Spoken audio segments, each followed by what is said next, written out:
ಕರ್ನಾಟಕ ರೈತ ಸಂಘದಿಂದ ಭಾರಿ 4-5 ಸುಮಾರು ವರ್ಷಗಳಿಂದ 15-20 ವರ್ಷಗಳಿಂದ ಯಾವುದೇ ಬೆಳೆ ಇಲ್ಲ, ಬೆಲೆ ಇಲ್ಲ.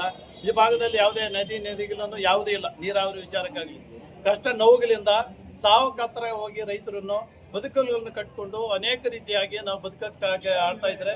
ಆದರೆ ಸರ್ಕಾರವನ್ನಾಗಲಿ ಈ ಜನಪ್ರತಿನಿಧಿಗಳಾಗಲಿ ನಮಗೆ ಯಾವುದೇ ರೈತರಿಗೆ ಬರೀ ಮಾತುಗಳಲ್ಲಿ ಮಾತ್ರ ಹೇಳ್ತಾರೆ.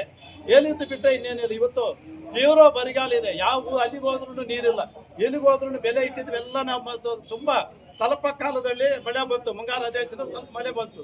ಎಲ್ಲಾ ಬಿತ್ತನೆ ಬೀಜಗಳನ್ನು, ಹಸುಗಳು ಮಾರಿ ಗೋಡೆಗಳನ್ನು ಎಲ್ಲ ಒಡವೆ ಇಟ್ಟು ತಕೊಂಡ್ಬಂದು ಎಲ್ಲ ಹಾಕಿದ್ವಿ. ಏನೋ ಮಳೆ ಬಂದ್ರೆ ಏನೋ ಬೆಳೆ ಬರ್ತದೆ, ಬೆಳೆ ಬಂದಾಗ ನಾವು ಏನೋ ಜೀವನ ಮಾಡ್ಕೋಬಹುದು, ಮಕ್ಕಳ ವಿದ್ಯಾಭ್ಯಾಸ ಮಾಡ್ಬೋದು, ನಾವು ಅವ್ರ ತಲ ಬದುಕಬೇಕು ಅಂತ ಆಶೆ ಕಟ್ಕೊಂಡು ಸಾಲಗಳು ಮಾಡಿ ಇವತ್ತು ಬೆಲೆ ಇಟ್ಟಿದ್ವಿ.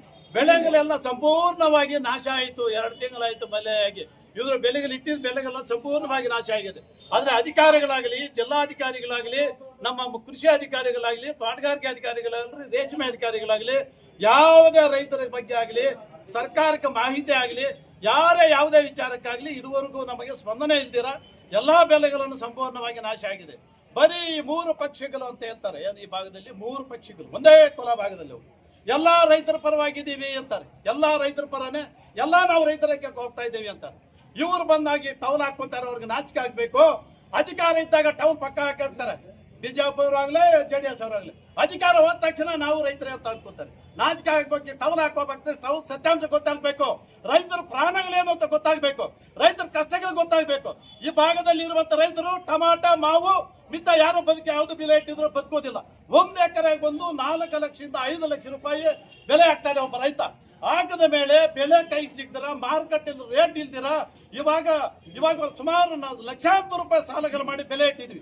ಸಂಪೂರ್ಣವಾಗಿ ನಮ್ಮ ಮಾರುಕಟ್ಟೆಯಲ್ಲಿ ಕೂಗುವರೇ ಇಲ್ಲ. ಯಾವ್ದು ಟಮಾಟೆ ಕೂಗುವುದೇ ಇಲ್ಲ. ಎಲ್ಲ ಸಂಪೂರ್ಣವಾಗಿ ನಾಶ ಆಗಿ ಎಲ್ಲ ಸಾಲಗಾಗಿದ್ವಿ.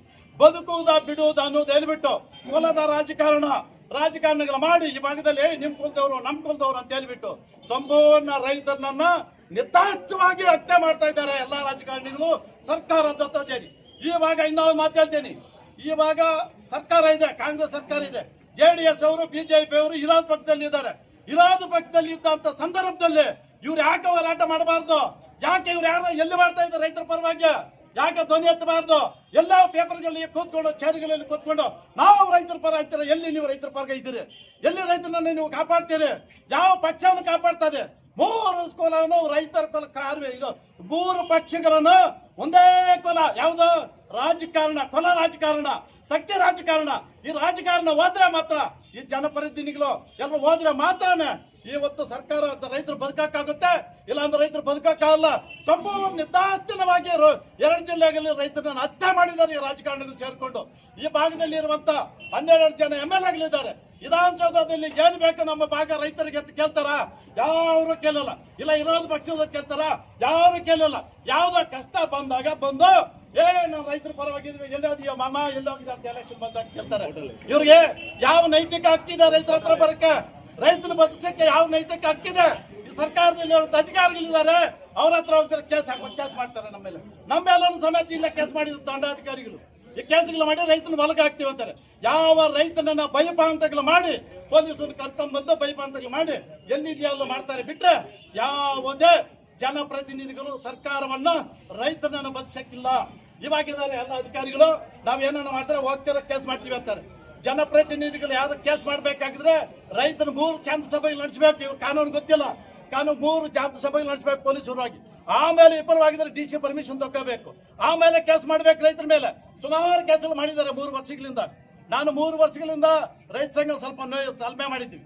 ನಮ್ಮ ತಾಳ್ಮೆಯನ್ನ ಪರೀಕ್ಷೆ ಮಾಡಿದ್ರೆ ಅಧಿಕಾರಿಗಳಿಗೆ ಹೇಳ್ತಾ ಇದ್ದೀನಿ, ರಾಜಕಾರಣಿಗಳ ಮಾತು ಕೇಳಿ ರೈತರನ್ನೇನನ್ನ ಇವತ್ತು ಕಡೆಗಣಿಸಿದ್ರೆ, ಯಾವುದೇ ಮಾರ್ಗದರ್ಶನ ಮಾಡ್ಬೇಕಾದ್ರೆ, ರೈತರ ಮೇಲೆ ಕೇಸ್ ಮಾಡ್ಬೇಕಾಗಿದ್ರೆ ಒಂದು ಸಭೆ ನಡೆಸಬೇಕು. ನೀವು ಸಭೆ ನಡೆಸಿ ವಿಫಲ ಆಗದ ಮೇಲೆ ರೈತರ ಮೇಲೆ ಕೇಸ್ ಆಗ್ಬೇಕು. ಕೇಸ್ ಆಗ್ಬೇಕಾಗಿದ್ರೆ 3 ತಿಂಗಳಿಗೋಸ್ಕರ ರೈತರನ್ನೆಲ್ಲ ಸಭೆ ಕರಿಬೇಕು ಅಂತ ಘಂಟಾಘೋಷವಾಗಿ ನಾವ್ ಹೇಳ್ತಾ ಇದೀವಿ. ಸಿದ್ದರಾಮಯ್ಯ ಅವರೇ, ಇನ್ನೊಂದು ಮಾತು, ಇದು ಸಪರೇಟ್ ಮಾಡಿ. ಸಿದ್ದರಾಮಯ್ಯ ಅವರೇ ಎಲ್ಲ ಸಮಯ ಪಾಯಿಂಟ್ ರೈತರ ಸಾಮಾನ್ಯಗಳು ಮುಖ್ಯ. ಚಿಂತಾಮಣಿಯಿಂದ ನೀವು ಇವತ್ತು ಮುಖ್ಯಮಂತ್ರಿ ಆಗಿದ್ದೆ. ನಮ್ಮ ಇದು ಹೇಳ್ತೇನೆ, ಅದಕ್ಕೆ ಸಬ್ಜೆಕ್ಟ್ ಚಿಂತಾಮಣಿಯಿಂದ ಮೊದಲನೇ ಬಾರಿಗೆ ರಾಮಕೃಷ್ಣ ಹೆಗಡೆ ಅವರು ಬಂದ್ರು. ಯಾವ್ದಾವ್ದು ಚೌಕದಲ್ಲಿ ಗಲಾಟೆ ಆಯ್ತು. 3 ತಿಂಗಳಿಗೆ ಮುಖ್ಯಮಂತ್ರಿ ಆದ್ರು. ಯಡಿಯೂರಪ್ಪನ ಬಂದ್ರು. ಇಲ್ಲಿ ಇಲ್ಲಿ ಒಂದು ಗಲಾಟೆ ಆಯ್ತು, ಅವರು ಮುಖ್ಯಮಂತ್ರಿ ಆದ್ರು. ಇಲ್ಲಿ ಕುಮಾರಸ್ವಾಮಿ ಅವರು ಬಟ್ಲಪಲ್ಲಿ ಆದ್ರು, ಗಲಾಟೆ ಆಯ್ತು. ಯಡಿಯೂರಪ್ಪ ಕುಮಾರಸ್ವಾಮಿ DK ಶಿವಕುಮಾರ್ ಮೇಲೆ 2017ರಲ್ಲಿ ನಾವೇ ರೈತರೆಲ್ಲ ಗಲಾಟೆ ಮಾಡಿದ್ವಿ. ಈ ತಾಲೂಕು ಒಂದು ವ್ಯತ್ಯಾಸ ಇದೆ. ನೀವು ಮುಖ್ಯಮಂತ್ರಿ ಆಗಿದ್ದು, ಜನಪ್ರತಿನಿಧಿ ಆಗಿದ್ದು, ಇವತ್ತೇನ ರೈತರ ಪರವಾಗಿ, ರೈತ ಸಂಘದ ಪರವಾಗಿ ಆಗಿದ್ರ. ಅದನ್ನು ಉಳಿಸ್ಕೋಬೇಕಾಗಿದ್ರೆ, ದೇವರು ಒಳ್ಳೇದ್ ಮಾಡ್ಬೇಕಾಗಿದ್ರೆ ಈ ರೈತರಿಗೆಲ್ಲ ಬಂದು, ಈ ತಾಲೂಕು ಬಂದು ಎಲ್ಲ ಸಾಲಗಳನ್ನ ಮನ್ನಾ ಮಾಡಿ, ಇವಾಗ ನಮ್ಮ ರೈತರಿಗೆಲ್ಲ ಇದೆಯಲ್ಲ ಅವೆಲ್ಲ ಸಾಲ ಮನ್ನಾ ಮಾಡಿ, ರೈತರನ್ನ ಜೊತೆಗಿರು, ಮಾವು ಬೆಲೆಗೆ ಬೆಂಬಲ ಬೆಲೆ ಕೊಡಿ, ರೈತರಿಗೆ ಒಂದು ಟಮಾಟ ಒಂದು ಇದು ಮಾಡಿ, ಬೋರ್ಡ್ ಮಾಡಿ, ಇದು ಮಾಡಿ, ಮಂಡಳಿ ಮಾಡಿ, ಟಮಾಟ ಮಾರುಕಟ್ಟೆನಲ್ಲಿ ಮಂಡಲ ಮಾಡಿ ಒಂದು ತಾಲೂಕು ನಮ್ಮ ಎರಡು ಜಿಲ್ಲೆಗೆ ಅದನ್ನು ಕಾಪಾಡಿ, ರೈತರ ಕನಿಷ್ಠ ಪಕ್ಷದಲ್ಲಿ ಒಂದು 50 ರೂಪಾಯಿ ಒಂದು ಕೆಜಿಗೆ ಬದುಕಿ ಕೊಡ್ರಿ.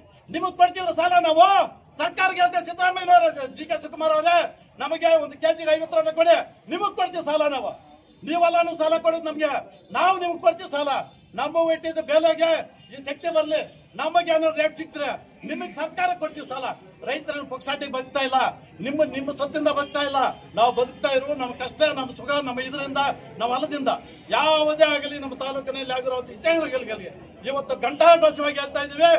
ಇವತ್ತಿನ ಮುಂದಿನ ದಿನಗಳಲ್ಲಿ 1 ವಾರದ ಒಳಗಾಗಿ ಎಲ್ಲ ನಮ್ಮ ಬೆಳೆಗಳಿಗಾಗ್ಲಿ ಯಾವ ಪ್ರತಿ ಒಂದು ಪಂಚಾಯತಿಗೂ ಒಂದು ಮೇವು ಬ್ಯಾಂಕ್ ಅನ್ನು ತೆರಿಬೇಕು, ಎಲ್ಲಾ ಸಾಲ ಮನ್ನಾ ಮಾಡಬೇಕು, ಎಲ್ಲಾ ರೀತಿಯಂತ ಒಂದು ಕಮಿಟಿ ಮಾಡಿ ಜಿಲ್ಲಾಧಿಕಾರಿಗಳು ಮತ್ತು ದಂಡಾಧಿಕಾರಿಗಳು ಸೇರಿ ಒಂದು ತಕ್ಷಣ ಎಲ್ಲ ಬೇವು ಎಲ್ಲ ರೈತರಿಗೆ ಕೂಲಿ ನಾಳೆ ಎಲ್ಲ ಸಿಕ್ಕಿಲ್ಲ ಅಂತಂದ್ರೆ ಈ ಸರ್ಕಾರಕ್ಕೆ ಉಲಿಗಾಲಿ ಅಂತ ಎಚ್ಚರಿಕೆಯನ್ನು ಕೊಡ್ತಾ ಇದ್ದೀವಿ.